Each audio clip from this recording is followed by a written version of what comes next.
नमस्कार, मी अरुण आणि आपण पाहत आहात 7 स्टार न्यूज।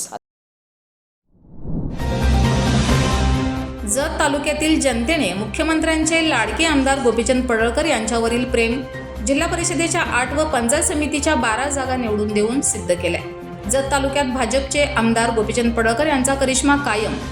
जत तालुक्यात नुकत्याच पार पडलेल्या जिल्हा परिषद व पंचायत समितीच्या निवडणुकीत जनतेने भाजपला भरघोस मतदान करून जिल्हा परिषदेच्या 9 पैकी 8 जागा व पंचायत समितीच्या 18 पैकी 12 जागावर विजय मिळवलाय।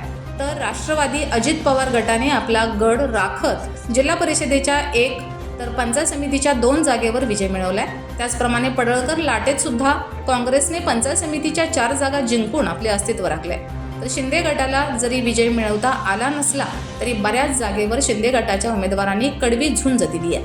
नगरपंचायतच्या निवडणुकीपासून शिंदे गटाचा होत असलेला वाढता प्रभाव येणाऱ्या काळात सत्ताधाऱ्यांना विचार करायला लागणारा असे दिसते। एकूण जिल्हा परिषदेच्या 9 पैकी 8 जागावर तसेच पंचायत समितीच्या 18 पैकी 12 जागावर विजय मिळवून आमदार गोपीचंद पडळकर यांचा प्रभाव चांगलाच दिसून येतो।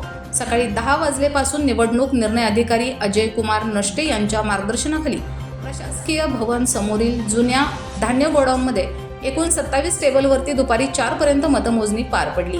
संपूर्ण परिसरात पोलीस बंदोबस्त कडक तसेच 200 मीटर परिसरात बॅरिकेड्स लावून कायदा व सुव्यवस्थेखाली कोणत्याही अनुचित घटनेशिवाय मतमोजणी पार पडली।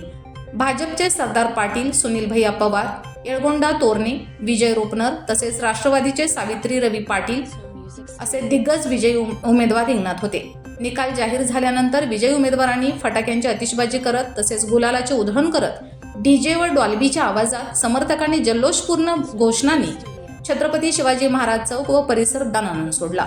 संपूर्ण जत तालुका भाजपमध्ये झाला असून त्याची चर्चा गावोगावी रंगत आहे। रवी ढिगोळे, 7 स्टार न्यूज, जत।